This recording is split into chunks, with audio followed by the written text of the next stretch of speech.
Hello and welcome to the second episode of the Spirited Podcast.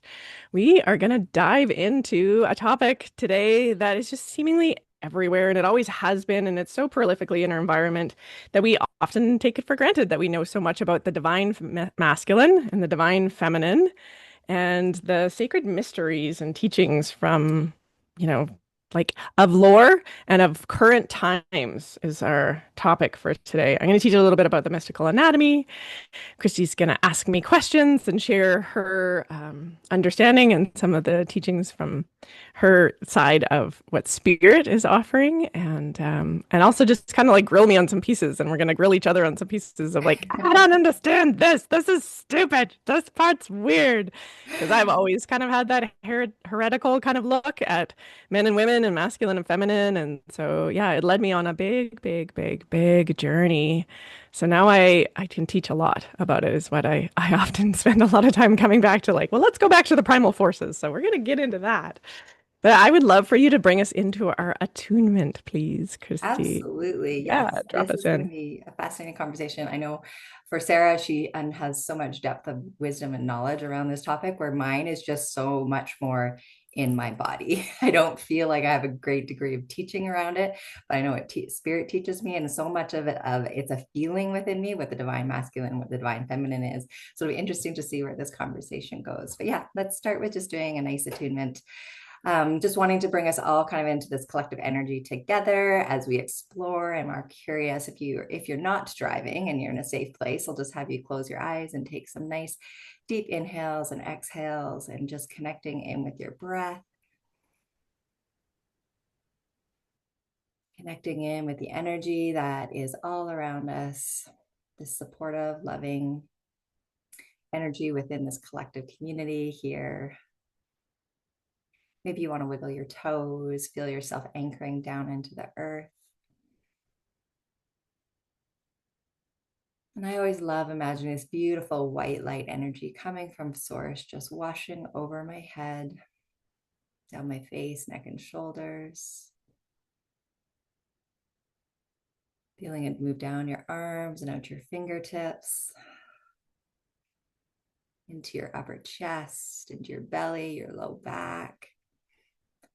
Just watching all the tension just release from the body, noticing where you do have tension in the body without judgment and just curiosity. Feeling that move down your legs and out the bottoms of your feet.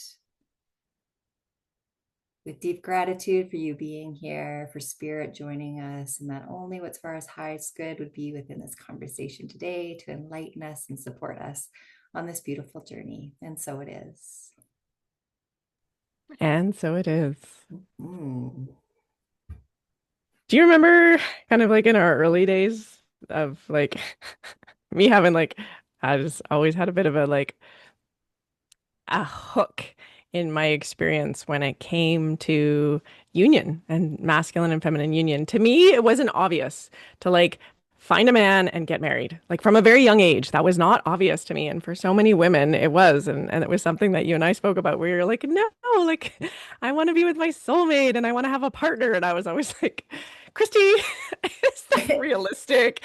You know? You were very much like, I don't need that. I don't need that. And I was like, are you sure? Like underneath there somewhere. I couldn't understand it. It was definitely something that I always, from the time I was little, wanted that union, divine union. Even going through a divorce, I still recognize that, like, it was not a pretty divorce. And I still looking at like, no, I still want to be with my person. Yes, I remember we were very different pages sometimes on that. Totally. And it was great because Christy would say these things. I'd be like totally in like a bitterness spiral. And she'd be like, well, I hope you actually, get to be met by a man in that way, in a new way. And like it was, and I was like, oh, just like so agitated by it. But I have learned that my agitations are my teachers. And this is like so much of this teaching that I offer people is like whatever's kind of like agitating you in your being, whatever is sort of this doesn't feel quite lined up, doesn't feel quite right. Yeah. And um, for me, it was like it was really subtly there, but it was there for me that my soul's journey was to find divine union in myself. It was to find divine union in my sovereignty. And it's almost like my soul imprinted in me, like if you go into relationships, you're gonna miss big segments of your life because you'll be caught up in the relationship. And that's really been my experience in relationship was like I would go into relationship and I would go into codependent enmeshment really easily because I'm so sensitive. And that would steal big parts of my life force for vast segments of time because I have such a devotional nature. I go into relationships and I'm like, okay, we're all in. And then that's not always the experience as both of us have found, right? Like both of us have found in relational journeying that sometimes you're all in and your partner's not. And they actually are making a commitment to you, but that doesn't actually come out in their behaviors, right? And so Yeah. this is kind of this thing that in our learning and in our pain at times, what shows up is that we don't always get what we want, but we always get what we need. You know, I say this often is this idea of like, my life is going to go long and I'm going to find my Prince Charming and then I'm going to be happy and fulfilled. And that's the end of the story, right? Like, that's the end of the Disney princess story is she finds her Prince Charming and everything's wonderful. And they don't tell you about codependence and they don't tell you about your wild feminine, like, chaos.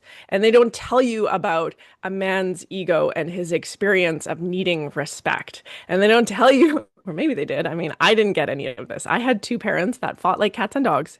And so all I saw was this imprint of violence that showed up in relationships. And so what I did was, you know, I took on this pattern of like, oh, non-violence is the way to be in a healthy relationship. And so I'll just make sure that my partner has everything that they need. And I don't know why I feel so depleted and unhappy in a relationship.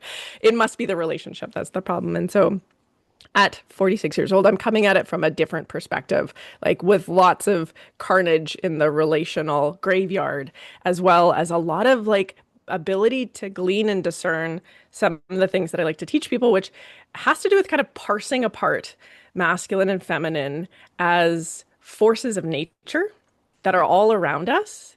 And that if we can kind of like unanthropomorphize. So when we anthropomorphize something, we give it an identity.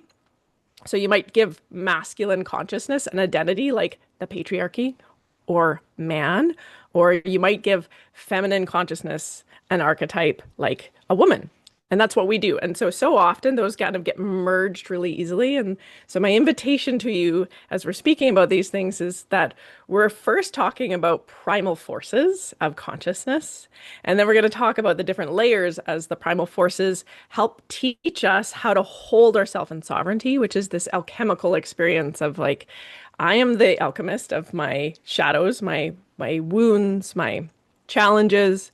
I'm the one that reorganizes my relationship to the outer world within me. And men or women are divinely built in this game of consciousness and this awakening to show you in the outside world where it is that there's something to look at in the inside world. So we want to take those like projections of like men are doing this thing which is making me feel unsafe. I'm going to pull that back into, oh, I feel unsafe because something in masculine consciousness is revealing to me an aspect of me that feels unsafe because there's so much more empowerment in that than the storying that can show up where women get together and we commiserate about like the patriarchy or our husbands or you know if you're organized in a relationship between like you know heteronormative dynamic where you're a woman and a man that are in a relationship. That doesn't matter. We're going to use these terms interchangeably today. And I just want to pull everybody into this reminder of like, yeah, we play in the game of Earth in these sort of theatrical expressions of a woman or a man. But to remember that you're a soul first. You're soul first and always. And then we come down into form. And then we have these archetypes playing out as stories in our life, as father, as brother, as husband, as, you know, there's like a lot of artfulness that can happen when we interact with them consciously and don't lose the opportunity to work with these really beautiful benevolent forces. Yeah, so I want to go into like some of the stuff about the nervous system and the endocrine system and go into the mystical anatomy. But before I do, yeah, just like, is there any pieces that you wanted to comment kind of from that of like the journey, the messy middle of the journey to get to kind of where we are right now? Because you're like happily married and I am single. So it's like the story lives on. Well, I just remember I'm very much in my divine feminine. I always have been. And I recognized when I was in my teen years, I had this beautiful gift. I started connecting with Jesus clairvoyantly from the time that I was like 10 years old. And so Jesus was my buddy. Jesus was this example for me of like this beautiful balance. And so I always had, although there's all these different experiences going on around me, I had this beautiful, I could feel the energy of Jesus and I could feel the energy of that balance and how he always wanted to support me. He always wanted to highlight me. He wanted to build me up. So there was this, my connection to the masculine felt really, really good. But what was interesting was when I got into a relationship, I met my first husband when I was 15 years old. And it was really, I was a confident young person, very confident in my faith. Like I literally talked to Jesus every day. Like my faith was pretty strong. And so I had this confidence. It was really interesting speaking to that pattern of codependency. I could watch myself go back and see myself deferring constantly in this codependent manner to my former partner, right? And I could see it's interesting to watch. It's almost like I began to unravel or become less and less and less of myself, less in my power, less in my divine feminine, so much more about just trying to make him happy, keep him happy, all those things, like just pouring everything into this relationship. So, when I went through my divorce, it was like this slap in the face, right? Being like, what do you mean? Like, this isn't the way it was supposed to go. And then it was this long journey of trying to, find this other piece of myself, find that balance in myself again of the divine feminine and the divine masculine.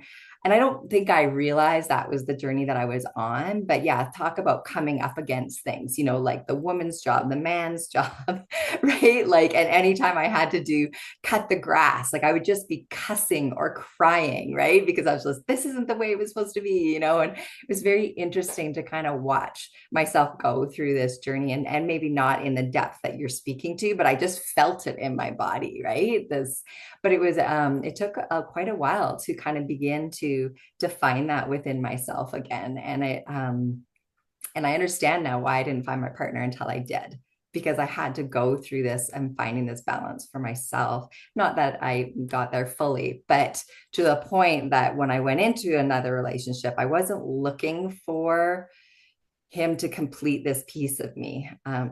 And it was more like I knew I had this within myself. I got to that place of being like, I will be okay on my own. And this is the cherry on top. Right. So interesting journey that it's been.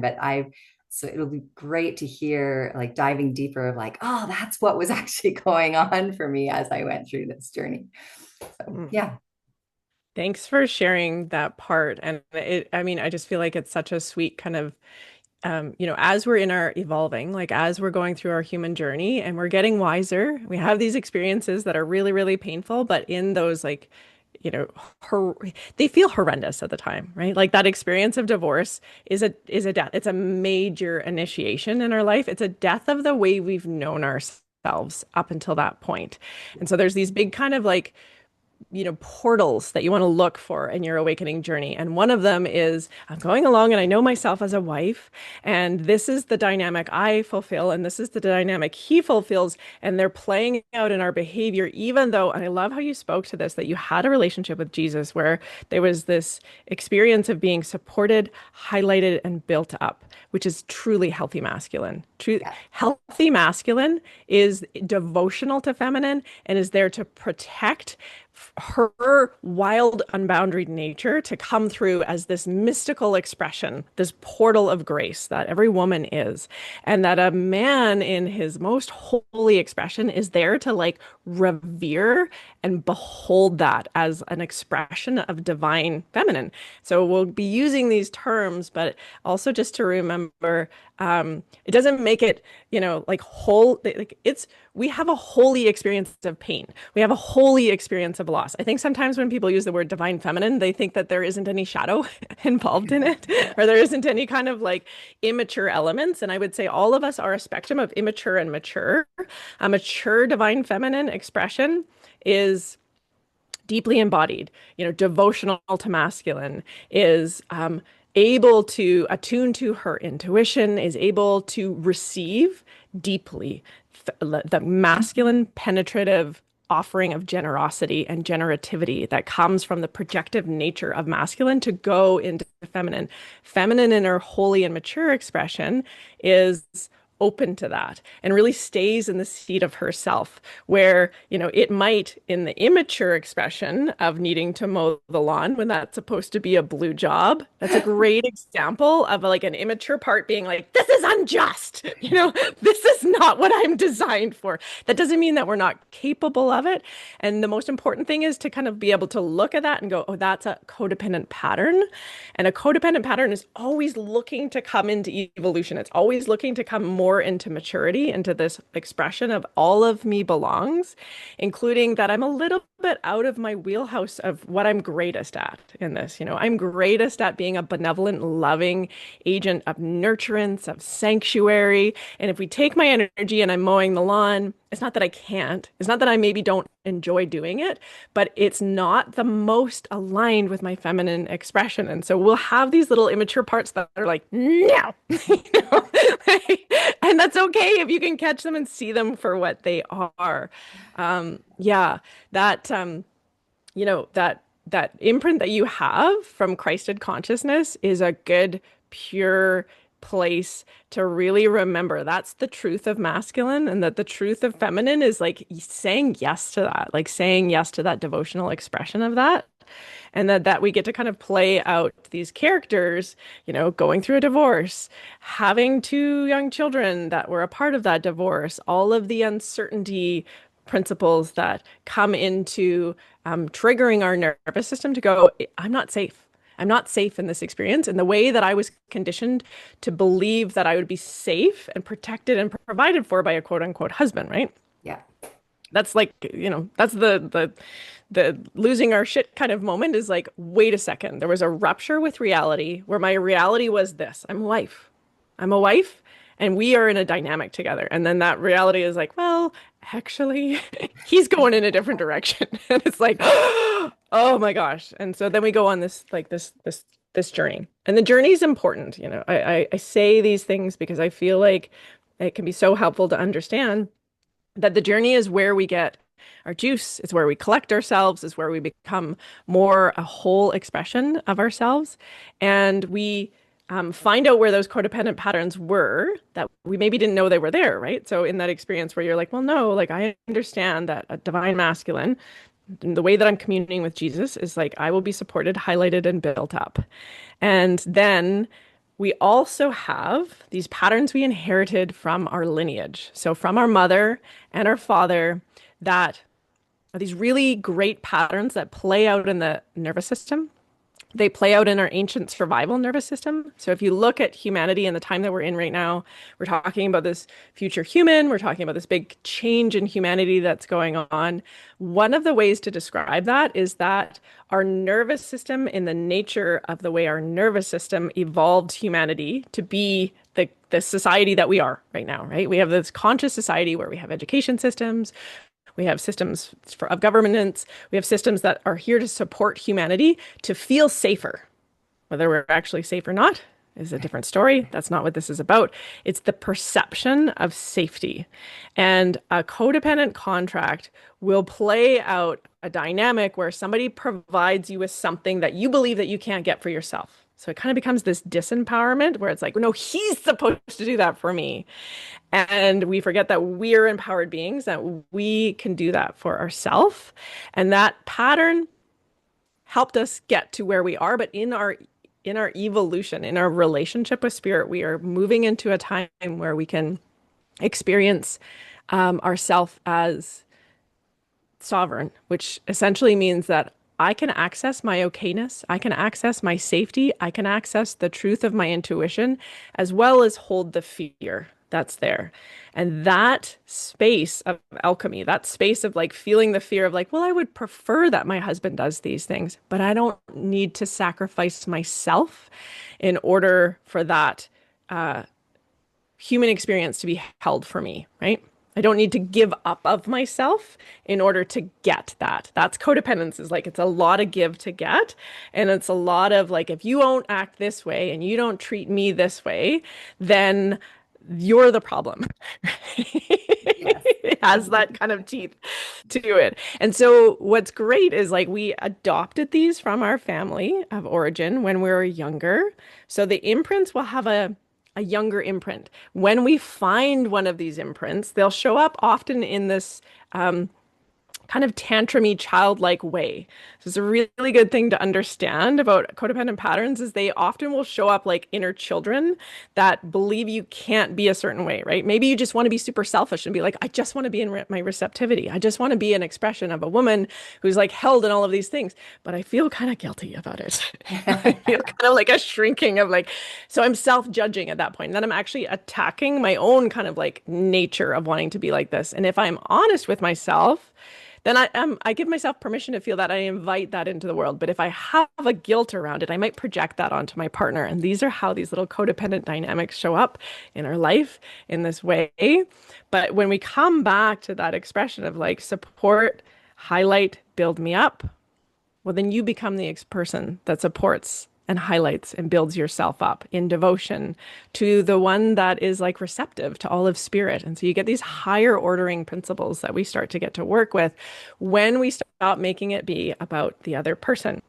Yeah. So the first step into sovereignty is to get to know the victim, perpetrator, savior triangle. And I love to look at all transformation to be you need a combination of safety and love to move through transformation. So any of those codependent patterns that are showing up in our relationships, any of our relationships, they require us to be the one that is radically responsible for ourselves, devoted to our conscious well-being, devoted to the self-respect that we see within ourselves. You know, those are masculine attributes and they're directly connected to your nervous system and your ability to locate.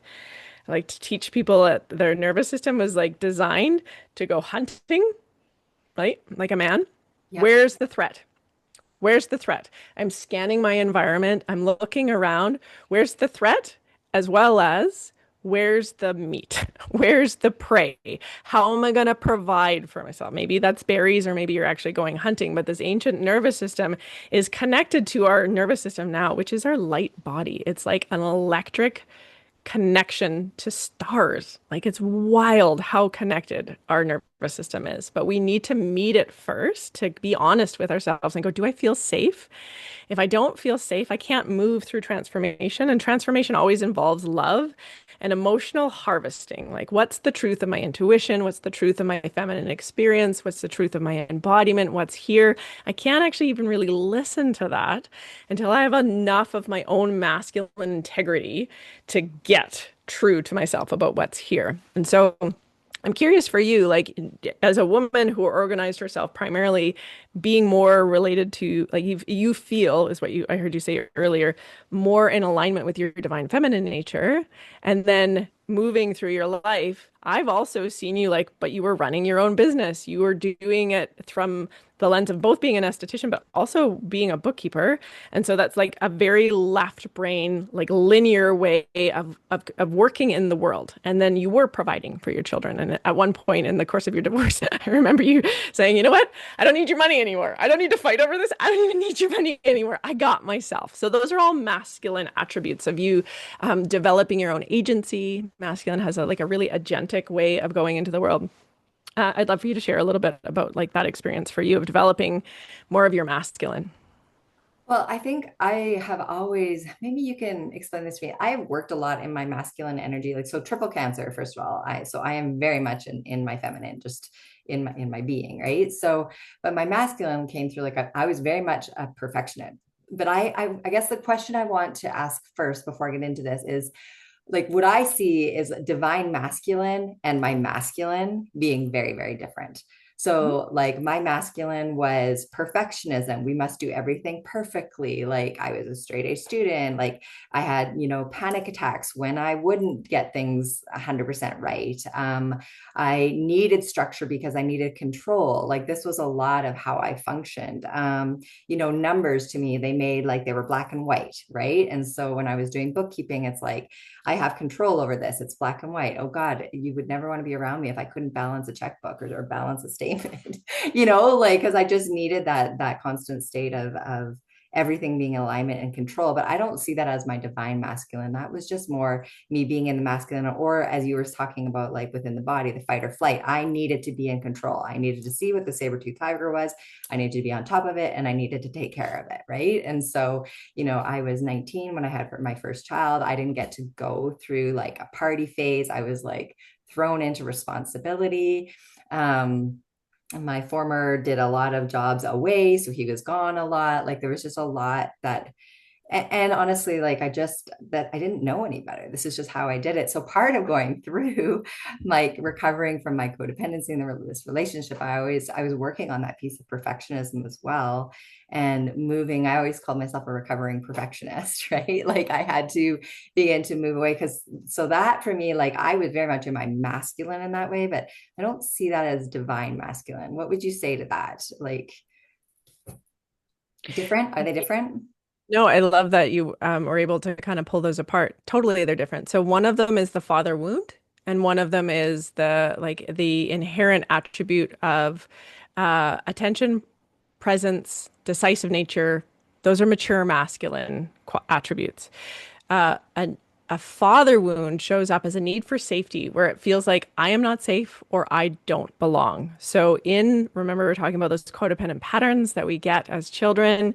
When we have those codependent patterns, they show up, they can be the father line wound that you inherit from your mother. It doesn't need to come from your father, but essentially it's this experience of I am not safe, I do not belong. And the way that an inner masculine will show up in its expression when it doesn't feel safe is that tyrannical taskmaster perfectionist that is not trusting in the world. It just needs control. It's really fixative in the way that it sees everything.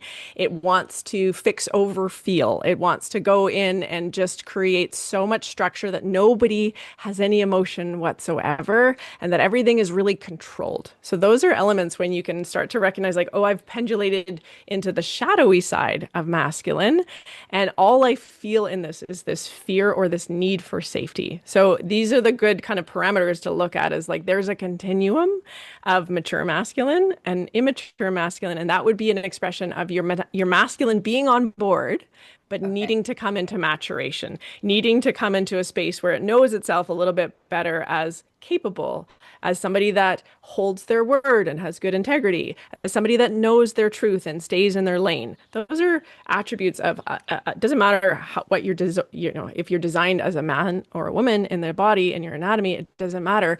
Your healthy masculine will mature into that gradually over time. And when you do, and you're in the expression of a man or a woman, when you have a healthy, mature masculine, you'll see healthy, mature masculine everywhere.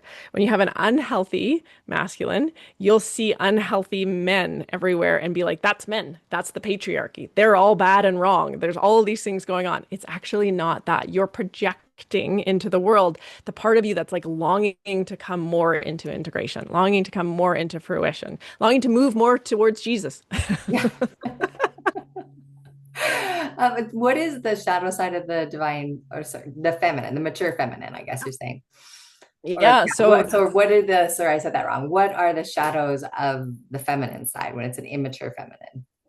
yeah, it's a really great place to kind of understand. So we get these wounds from our mother and father, or like from the lineage, Yeah. and they're innocent, and they're not our mother or father's fault either. So it's like, it's really important to understand in empowerment and in working with these energies is like they're here to show us what's there within us.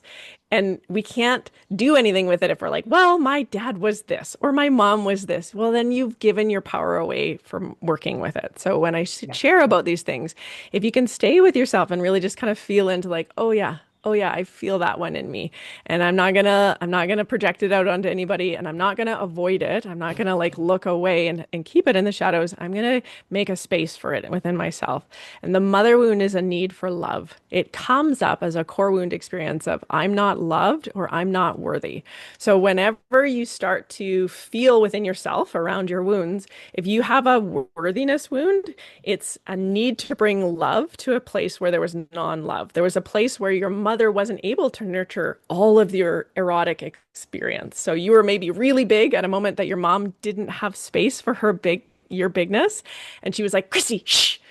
She just Right. needed to take care of herself in that moment. It wasn't her fault. But what happens is we develop this wound of like, oh, I'm too big. I don't want to take up space.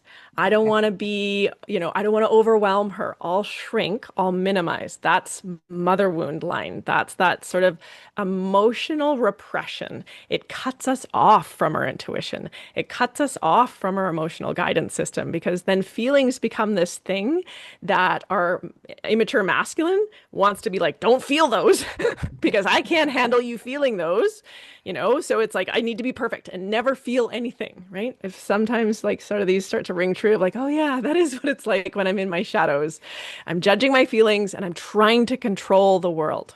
Yeah. 100%, 100%. Mhm. Oh yeah, and I've Yeah. definitely been a lot of that, like just stay small, don't be big, or like a lot of that judgment around, or if you are big or too showy, then you're being arrogant, or you're going to be seen as conceited, or all of those different things that I can see definitely played out over the years. And especially when I wasn't in a healthy relationship and was so in that codependency piece, oh my goodness, they were just so amplified that, yeah. So thank you for explaining that. I can Yeah. feel it. And this is Well, and this is the thing is like I went on this journey to learn all of these things because I was like, I don't get it. This whole men and women like being in harmony thing, like I'm not seeing that in the world. And so I went down this journey of like really claiming these parts. And I'm speaking about it with a lot of authority, but I'm telling you all right now, like this is messy. It is, like you want to get good at this work, get good at being embarrassed. Get good at like being really honest with yourself and like letting other people have their response to that and it just being their response to that because that's like a really big part of moving out of codependence and moving into this sovereignty piece is like my experience is my responsibility and I'm working with this and sometimes there's like a tyrannical child that comes out and that is embarrassing. It's just like oh my gosh, oh, sorry. But I feel like Oh. that can be really helpful. So let's just kind of like summarize the mother father wound kind of, and then we'll move in to like some other layers of what it can look like in a really healthy way. But the core wound for the father wound is a need for safety. It's related to developing your own capacity for containment.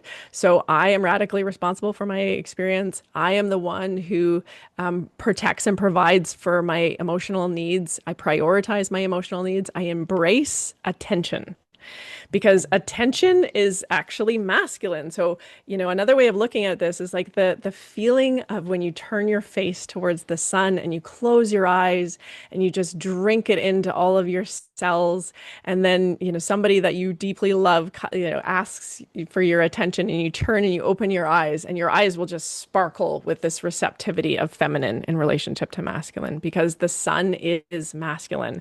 So we feel like this harmony of belonging when we're in relationship to attention in a wise way.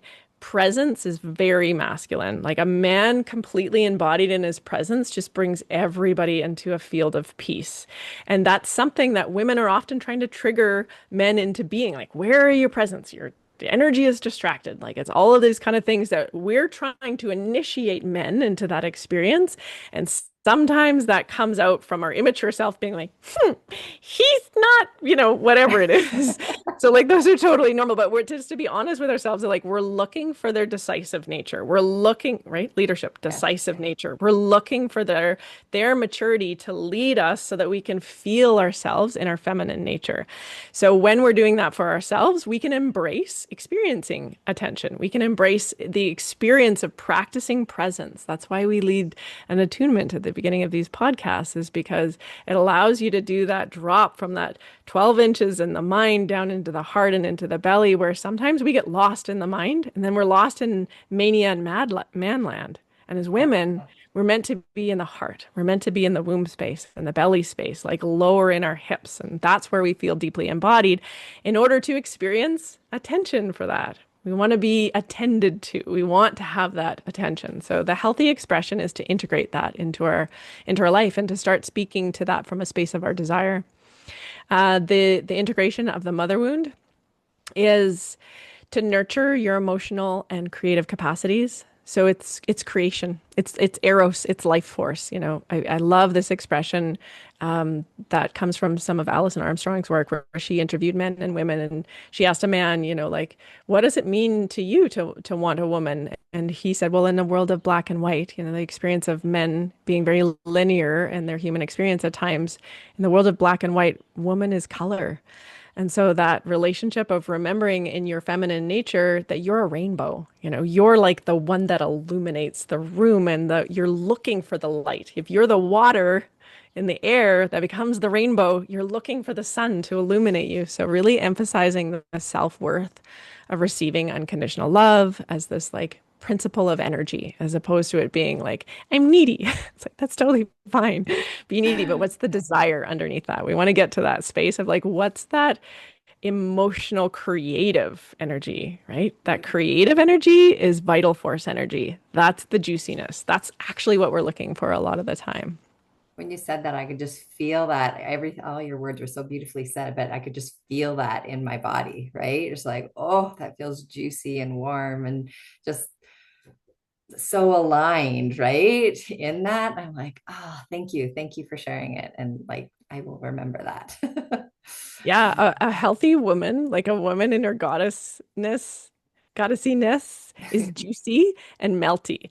Like that experience of like being around a man and they just make you melt, like that's what we're all looking for. Like back in the Disney princess kind of era of like Yeah. that story as it's coming alive. Well, what are you looking for? Like I'm looking for this experience of being like simmering lava, melty, juicy, glorious woman. That's what we want to get to.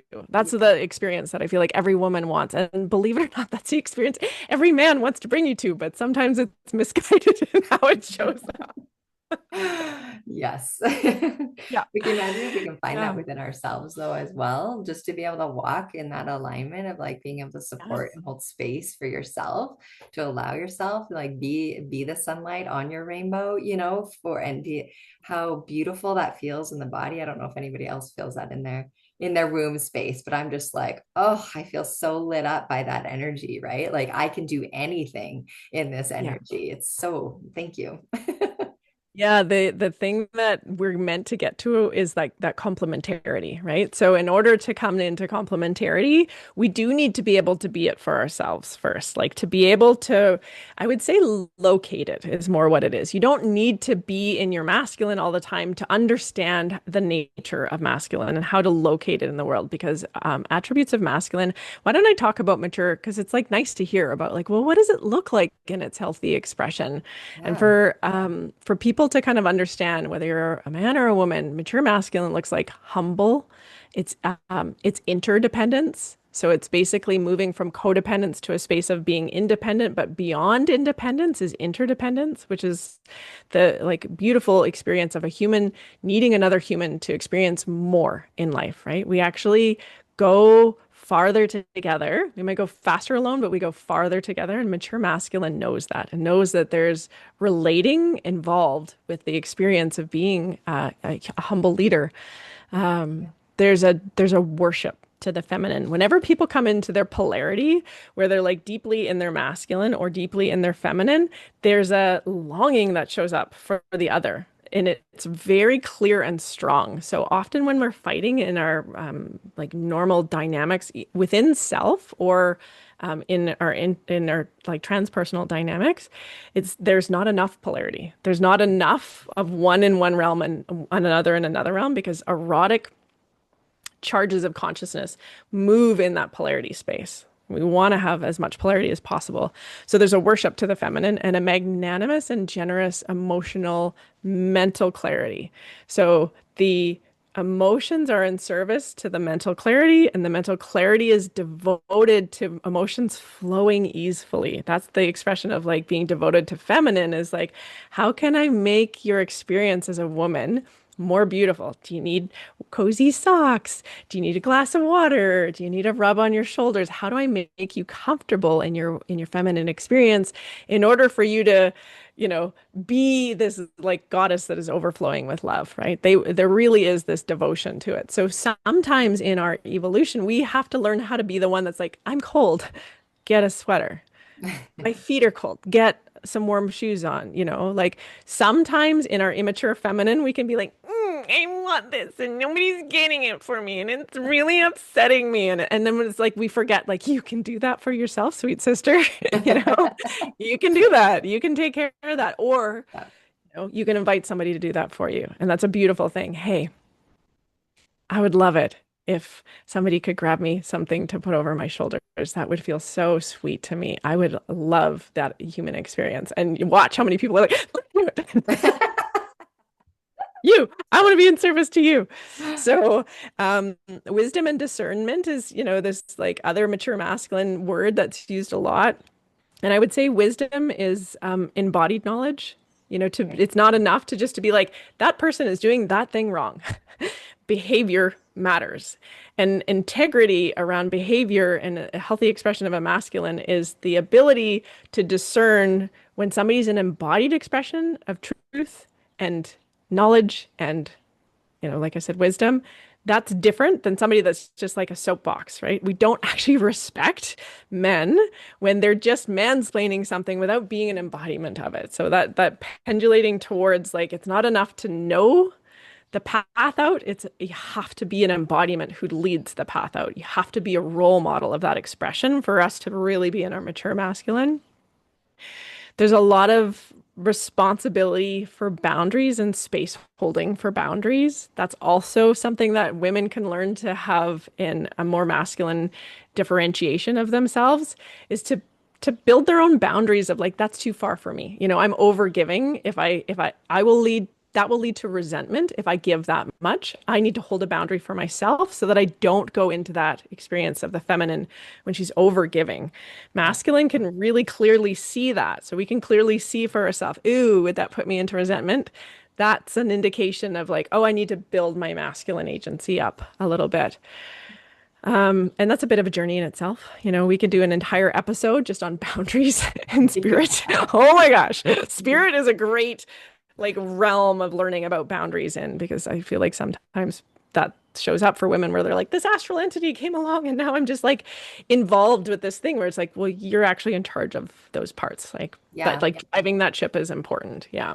It's amazing how many people don't recognize the ability to create these boundaries and that they don't have to be bothered by these spirits or these experiences and that we have complete sovereignty over whether or not they're allowed into our space. So yeah, I teach a Yeah. lot around that.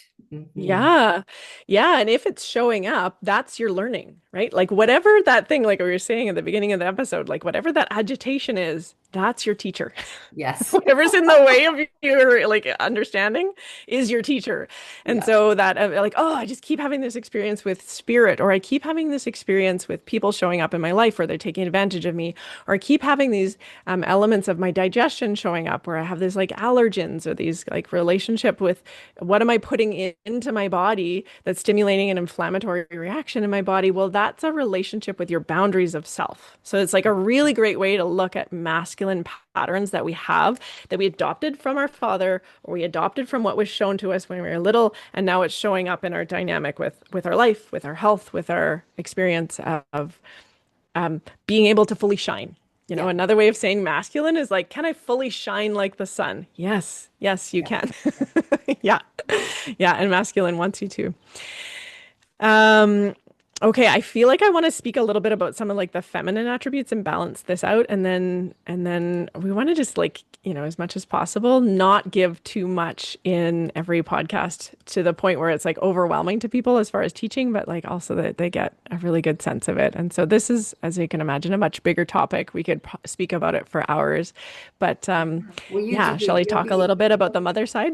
Yeah, and then I'd love for you to tell them about if they're people are interested. I know that you're running a course right now that speaks to so much of this. So yeah, let's balance that out and then let's hear how people can learn more. Yeah. Yeah. Thanks. So the mother wound, we'll say it's the mother wound. I'll maybe just speak to it from the side of like the feminine relationship or the conscious experience of emotion and vibration is like another way of like it's the realm of matter, mother, matter, embodiment, sensation, sensuality. These are all related to the mother kind of experience or the mother wound of consciousness. And it's the space where we're always wanting to bring like love into. So you can't feel love, you can't access the feeling of sensual embodiment if safety is under attack.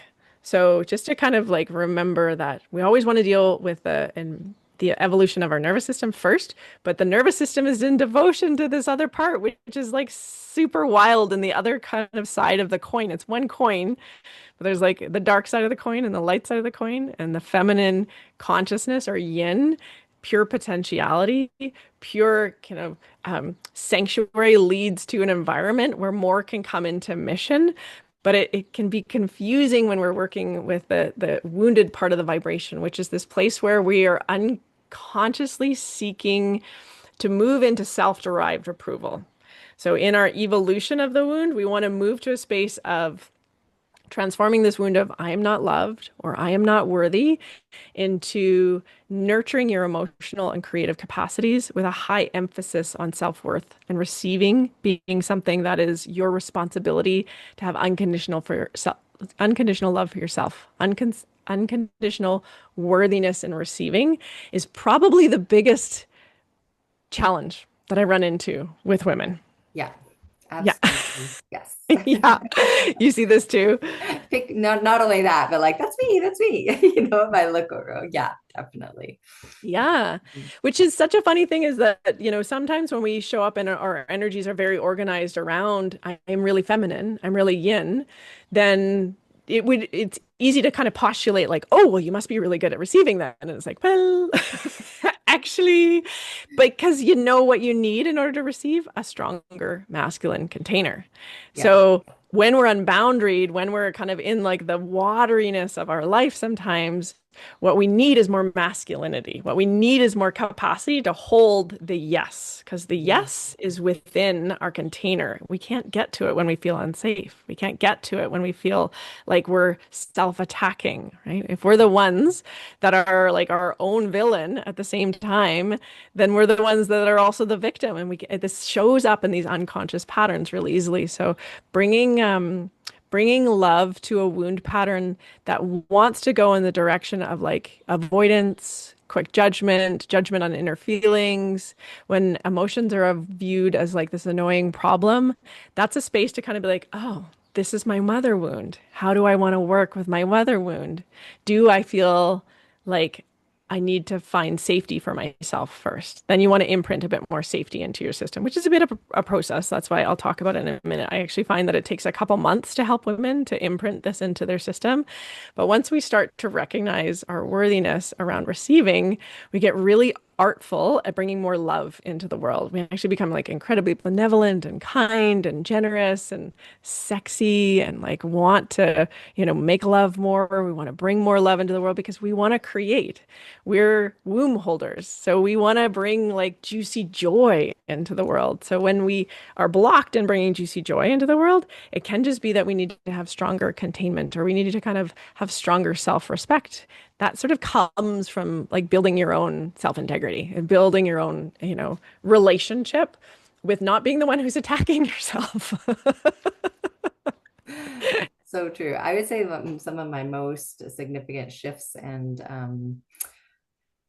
spiritual like enlightenments or big things that happened for me was a lot when I looked at, looking at where I wasn't bringing more of that masculine into my life, the mature masculine.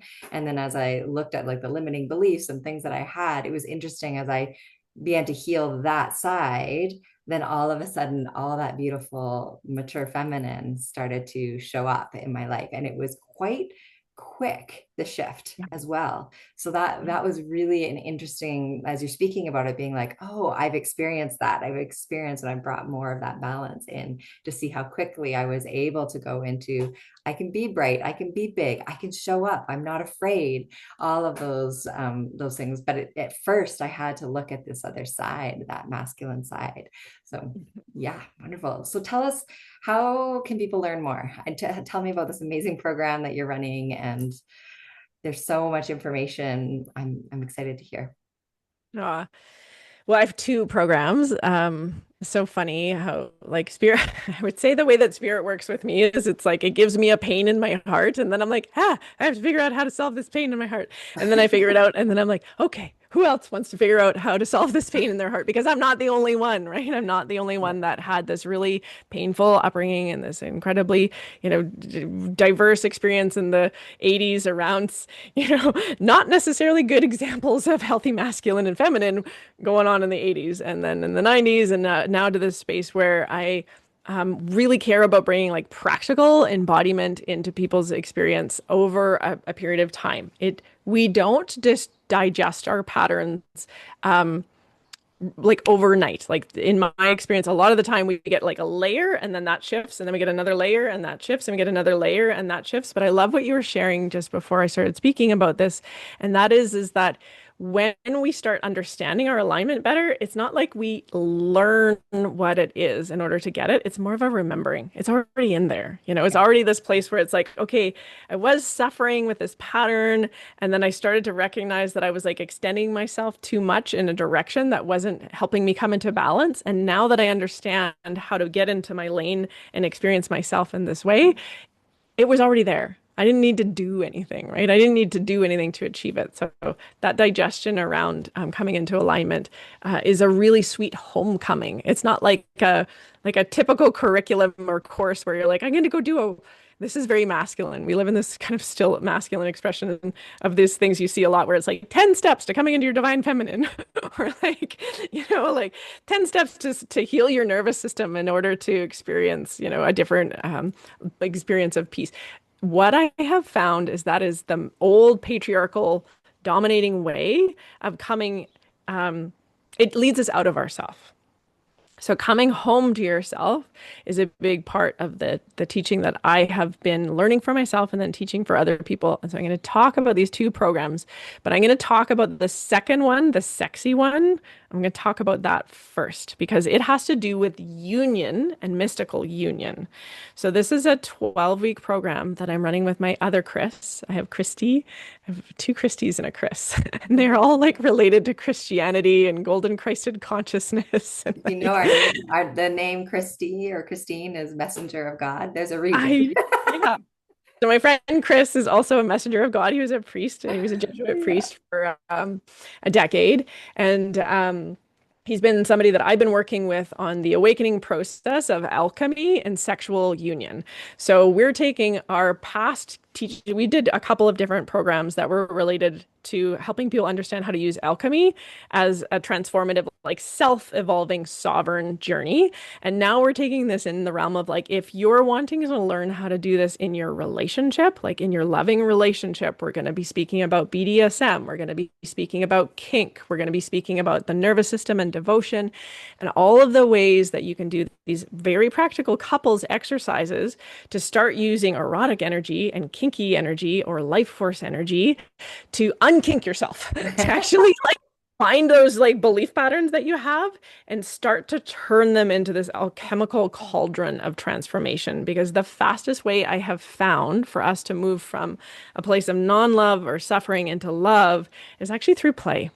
It's really like this like playful, joyous journey over 12 weeks where we get together every week and we have workshops that are for couples. And you don't need to be in a couple to do this because the principles are the same. I'm not in a couple in doing this program because I'm not in a couple, but I have lots of people that I play with. So in these like layers of these exercises, there's ways that you play with erotic energy. So that's something that I would say if you're interested in learning more, come to my website, goldenguidance.online. It starts middle of July and it goes until middle of September. And I can share more about that as we go. Um, if you're more interested in doing sort of the healing work around becoming this program that I call Oracle Body, it is helping each individual woman understand their masculine and how their masculine is in devotion to their feminine so that they can start to mature their masculine so that their intuition can really be unleashed in the world because everybody has it. That's this like big teaching that you and I both share of like, oh gosh, we all got this. We want everybody to know. Like we can give you these terms and we can tell you these things, or Christy can speak to you in light language and you'll be able to like feel it for yourself, but it's there already. It's already your experience that's built into it. It's that many of us have a conditioned belief that we're not magical, a conditioned belief that we have to behave in a different way than we're behaving. And that is actually cutting us off from our intuition and from our magic. And so Oracle Body is also a 12-week program because I I like I like moving through transformation slowly. I Yeah. like moving through transformation as something that gives a true gentleness and a reverence to what it takes to deeply change some of these like pillars of belief that we have, some of these organized religion conceptualizations around like what it means to be a moral woman. I'm Yeah. really big on eros and ethics is the thing that I teach. And what I keep finding is that the more moral you are, or the more good you are, the more limited you actually are. Because there's these social conditionings that we have been hypnotized to believe make us worthy. And then we're like, why don't I feel worthy? Why do I not have this experience of self-love? Well, because that space of what is considered lovable is so small. So Yeah. Oracle Body is really like expanding that container to be the juicy into the yes, the juicy into the fullness, the juicy into this expression of what's possible as a woman. And and then if you're in a couple or if you want to work on this like the sexy or the kinky side, then that's this program called Liberated Love. So I'm so excited about it. I'm like frothing with the excitement and a little bit of nerves, right? Like it's like, oh my gosh, you're gonna start talking about kink and BDSM in like all these areas where Well, if I did anybody is going to be good at it, it will be you. I don't see you blush often, so to see you blush now is pretty fascinating. Um, yeah. but what a beautiful container. And I will speak to just my own self and looking at, I wasn't in your container, but looking at these things that you're going to be speaking to, of finding that masculine within ourselves, it really does transform. I can't believe the transformation that came when I began to look at, those limiting beliefs or, those father wounds and things that came up that I had no idea were there, no idea at all. Right. And then, but just to see the other side of it. And like you say, you don't learn it. It's like your body remembers it. It's like it unlocks something and allows you to step into this pure version of yourself, right? That beautiful remembrance. So I'm so excited for the people that are called to this and the transformations that they're going to have. Amazing. Mhm. Thank you so much, Sarah. That was so insightful and really neat to be able to be listening to you and place myself. I'm like, oh, I've been there. I've felt that, or oh yeah, I see that. And like just being able to, and I hope others are feeling the same way, that they can really see themselves in these different pieces and areas where they're in their mature, and I'm also where they're in their shadows as well, and the transformation that can come as we begin to look at these different parts of ourselves. Thank you so much. I love the transformational, like the portal energies of like butterfly or dragonfly, or kind of this time that we're in of transformation really being like this archetype to work with that we're actually really good at transforming and moving through change. And the only things that we need to move through change is the ability to feel safety and access Yeah. safety and to bring loving approval into us. It is that simple. You know, we can move from a humanity that was like stuck in these tyrannical beliefs about what it meant to be a human in these limited ways, or we can move into this like time which we're all capable of at a new frequency where love just abounds from us. You know, love is this experience that we all see in each other's eyes and are in devotion to. And it's not far off. Yeah. It's not that far off. So yeah, I'm really Beautiful. excited to be a part of it and just keep sharing more. So yeah, we need to wrap up, but thank you everybody for listening. I guess I am leading us out, aren't I? You are. And just so everyone knows, that her information will be in the notes, the show notes as well. So you can find Sarah's incredible courses there. All right. Thank you. Yeah, let's just do a quick like let's attune to our masculine and feminine energies. So I'm going to invite you just for the time boundary is 3 minutes. We're going to come into an experience of seeing and experiencing our masculine expression and letting ourselves also have an experience of our somatic and feminine expression. So just start by building your masculine container. You can press down into your feet. You can press down into your pelvis. You can grow your spine long. And if you hold your palms down on your thighs, you'll create a closed container for you to feel your own energy and then breathe from this space. So invite a penetrating breath to move into you. And deeply move to all of the corners of your body as you inhale. And then as you exhale, you're going to allow yourself to follow the surrendering. So letting yourself collapse, letting yourself come into a curve. You can let your belly move back, your head drop slightly. And then as you inhale, you're going to grow into your masculine container again. So pelvis presses down. Head reaches for the sky, shoulders roll back and open. Take a prideful posture as if you were smiling for the sun and being beheld by the sun on your open heart. And allow yourself to fully fall as you exhale into being held by your own softness. So letting the head fall forward, the chest and the heart move back, the body to curve into itself. And then this last breath, press your palms into your thighs, press your feet into the floor, press your hips down and your pelvis up, and then come all the way into militant. So overdoing the masculine, going too far into the tyrannical, kind of structured over the top, squeeze, squeeze, squeeze, squeeze, squeeze.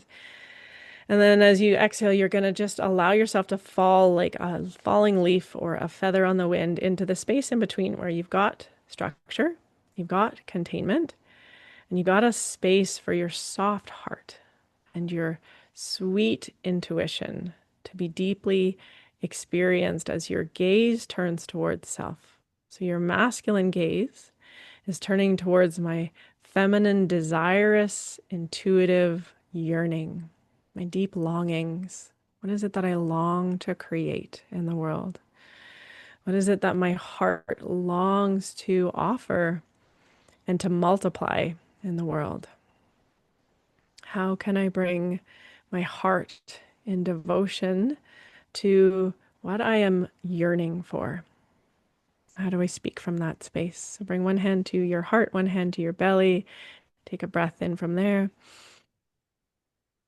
And as you exhale,